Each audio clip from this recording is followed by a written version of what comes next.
SpaceX Starlink's new mysterious device. Let's talk about it.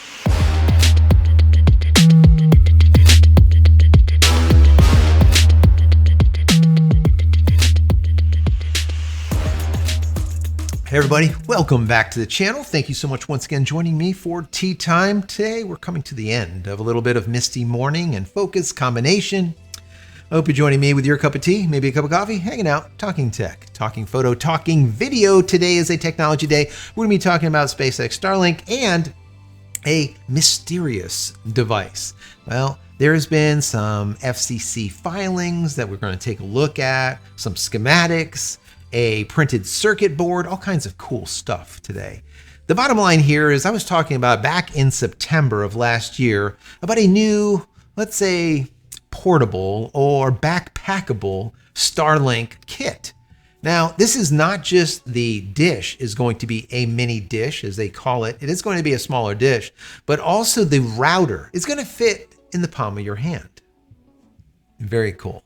Very cool. Anyways, this is what this device is. And I want to talk to you a little bit about it. We got new information and update once again from this FCC filing, and I want to share it with you. I want to get your thoughts on it. What do you think about all of this? Is this something that you'd be interested in? And if so, what would you use it for? What would be the terms, or what would you need it to do or have?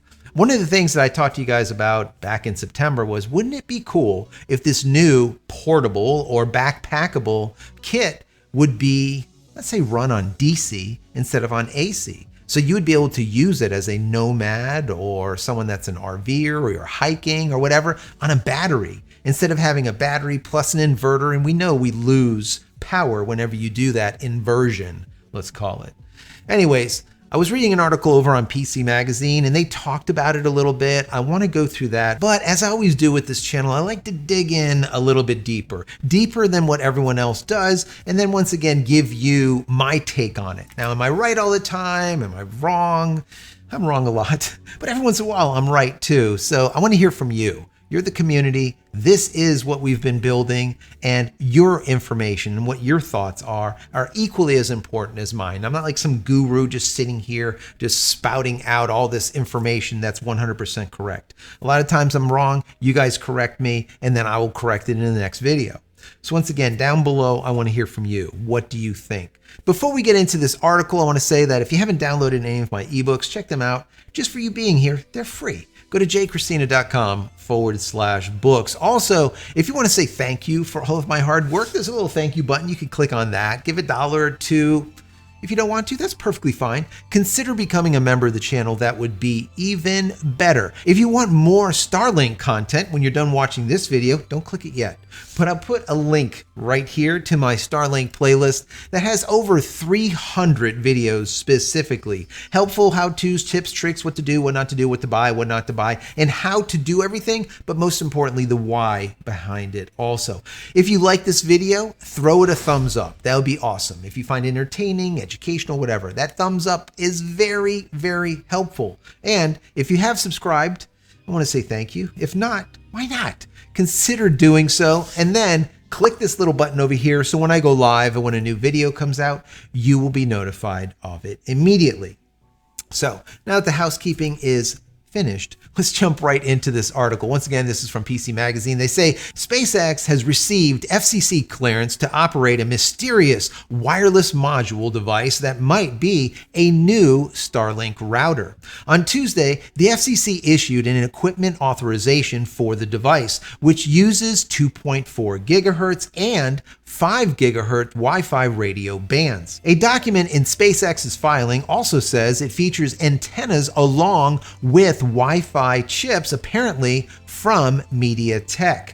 Another document calls the device by its code name, which is UTW231, and defines it as a wireless router supporting 802.11 BGN-AX. They left out AC. It should be BGN-AC and AX. That's my personal opinion. I think this is a typo, but either which way. 4, Wi-Fi 6 speeds up to 1300 megabits per second. But perhaps the most interesting part of the image SpaceX attached, which suggests that the router is relatively small and can fit in a person's open hand. This big. Really small. Meanwhile, a separate PDF includes a difficult to parse antenna specification. Although there is mention of a SpaceX mini DESH, that's DESH, antenna 1. Also, it says antenna 1, antenna 2, and antenna 3. Interesting. I'll get into that in just a second. The document doesn't reveal much else. That's why we're going to dig in, guys. That's why we dig in.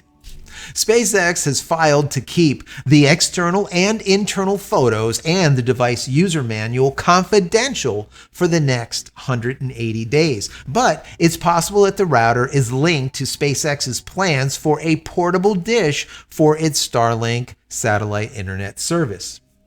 That's exactly what it's for. SpaceX's CEO, Elon Musk, has said, quote, Starlink Mini is slated to arrive later this year, and it is small enough to fit into a backpack. That's the whole kit. So I'm going to guess that the unit, the dish, is going to be probably 7 by 8, maybe really small. And then the router is going to fit in the palm of your hand. And I'm going to get into that size in just a second because we're going to take a look at a printed circuit board. Why not? That's what we do here. A previous FCC filing also indicated the small or mini dish is about the size of a laptop. I think it's smaller than that.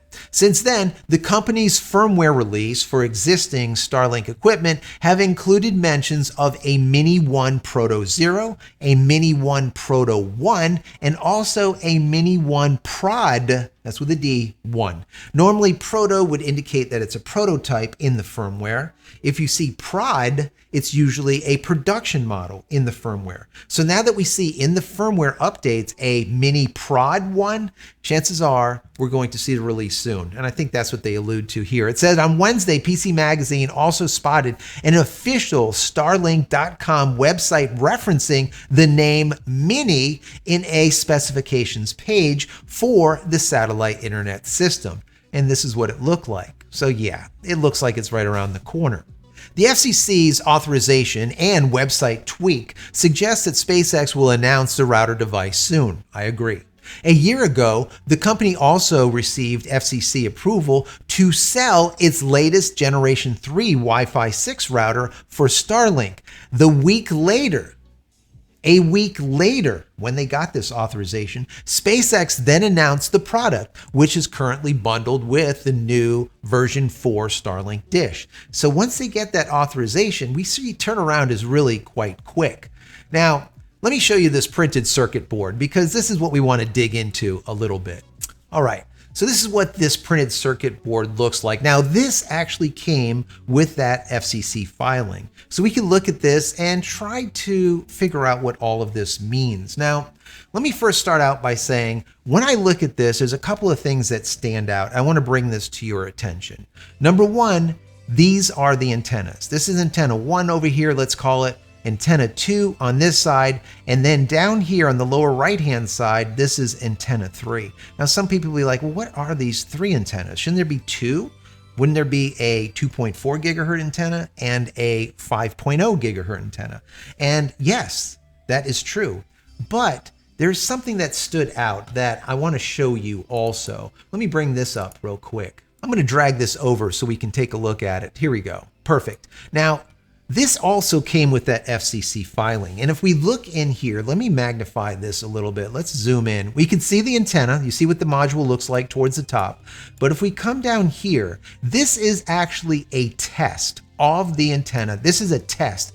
We look here, it says a high temperature test, low temperature test, thermal shock test, high temperature and high humidity test, salt test, that's a salt spray or salinity test. That's going to verify that it doesn't corrode. As we can see, we move over here, it says that there's no corrosion, no crystallization on the sample surface, so on and so forth, and then solderability. So these are all tests. But now if we move down here to the bottom where it has the title of this document, it says antenna, comma, Wi-Fi 2/5G2 and XPAD N1.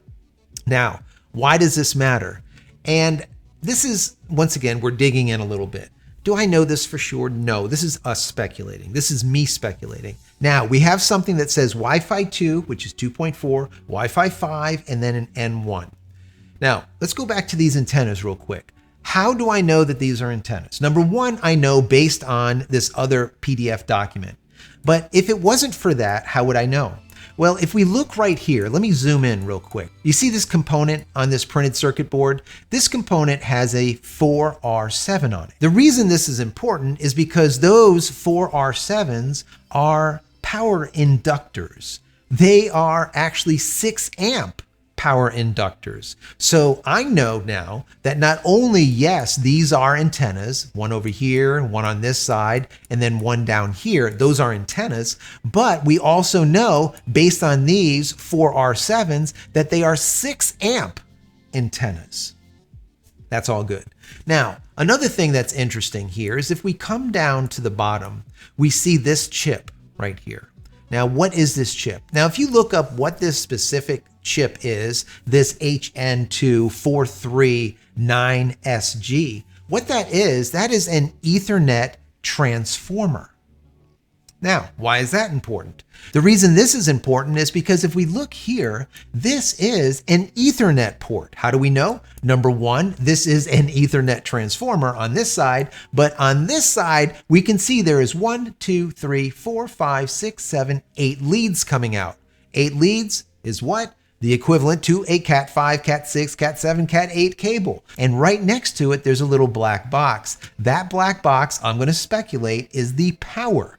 Now, the problem that I have here is there's no indication of the power. How much power is it getting? What kind of power is it getting? And the kind of power is also very important. So by looking at this, we're getting an idea of what is going on.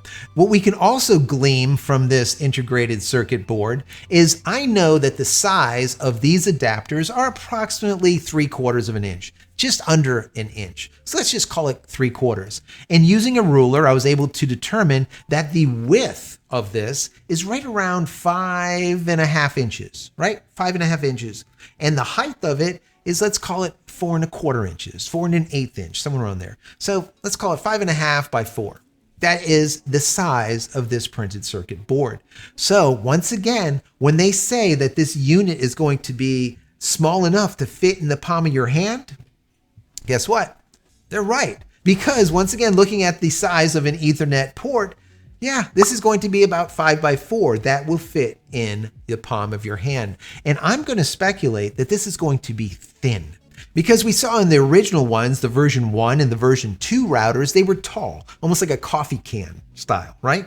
And then finally with the version 3s, the generation 3s, they flipped them so that they were horizontal positioned and they were more wider, right? Now, when we see this, I'm going to say it's going to be thin, like a hockey puck, and about 4 by 5 in size. Let's call it 5 by 5, 5 by 6, maybe 6 by 6, something like that. Very small. Once again, something that fits in the palm of your hand, and I think it's going to be thin. Why do I say that? Because when they say that it's backpackable, you can't take a coffee can and I guess you could. You're not going to want to put a coffee can into your backpack, right? So something more thin. So I'm going to venture to say that this is going to be more like a hockey puck, right? Maybe not round, maybe square, but that type of style where it's really thin, right? Not very tall at all, just wide and more square. So this is what I am getting from this. Now, when I look at this and I say, all right, we see that it has a 2 and we have a 5.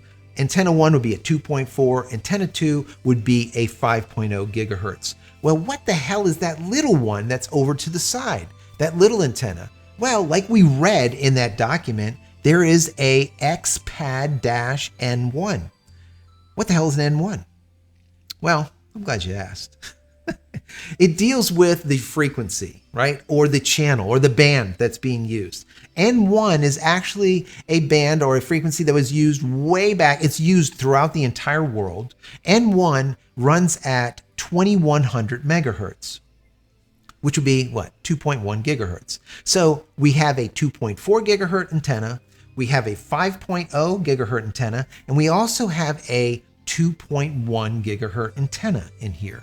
What are they doing with this tri-band thing going on here? I don't know. All right? I don't know. But I can tell you that it's there, all right? And I'm going to, once again, I'd say I'm 95% certain that that is what that antenna is. Now, what it does, I don't know. I wish there was more information or more stampings on that printed circuit board. Once again, let me bring it up. We can see nothing has anything printed on it. I want to know what these are, right? But what's even more important, what I really want to know is what is this? What is the power on this? I'm going to say, once again, 95% certain this is the power, where the power comes in. That is where you plug your power into. But now what power is being plugged into it? That is my question. Is it AC? Is it DC? How many watts? What is it? That's what I would like to know.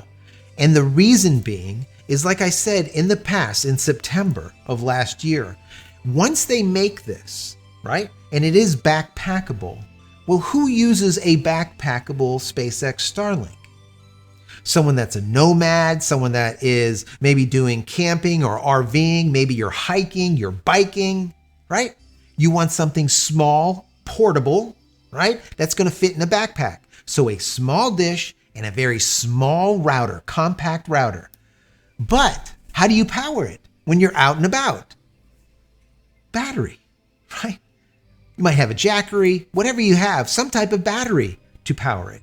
Why is it important to be able to have or to know what the power is on this? Because to me, like I said back in September, I want to see them make this a DC router and not AC. So what does this mean? That means that the actual unit takes DC and not AC. So if you do use it AC internally to your home or office, well, the power pack actually converts AC to DC. The reason that's important is because then you can now use this out and about, once again on the go, using a battery, using a Jackery, using whatever. How many volts? I don't know. How many amps? I don't know. We know that the antennas are using 6 amps because we saw those 4R7s. We do know that. So is it DC or is it AC? I don't know. I am hoping for you guys. My fingers are crossed for, once again, anyone that's a nomad or backpacking out in the wilderness somewhere, or you're biking, or you are in your RV and you want to have something extremely portable and be able to stick into a backpack. I want to see this be DC for you. So will it be? I really don't know. Once again, I'm hoping. So this is what we found out.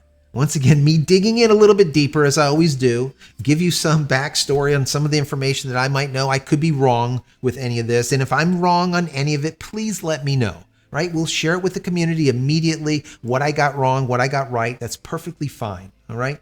My question to you is, if this is DC and it is highly portable, fits into a backpack, really small. Let's say the size of an iPad is the dish, maybe 7x8. And now that router is going to be like 5x5 or 6x6, a little square hockey puck type of thing, 1 inch tall. Is this something that you would be interested in buying to take with you?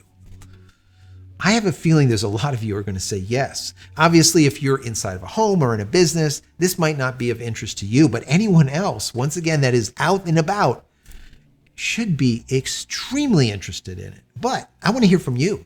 Would you be? Let me know down below. Also, what is the sweet price for you? That is very important. What is the price? And then finally, would that DC, straight DC, be something that you would be interested in? Bear in mind, even if you had it run on AC, when you take a DC battery and put it through an inverter, there's a 10, 15, 20% loss of power. That's why you just want to go straight DC to DC. You don't lose power. Even if you have a sine wave, a really good sine inverter, you're still losing power because you are inverting from DC to AC. So once again, going straight across DC is the way to go. Will they do it? I don't know. But like I said last year, I asked that they did it. Did they listen to me? No, because they don't even know who I am. But let's say hopefully they do for you guys.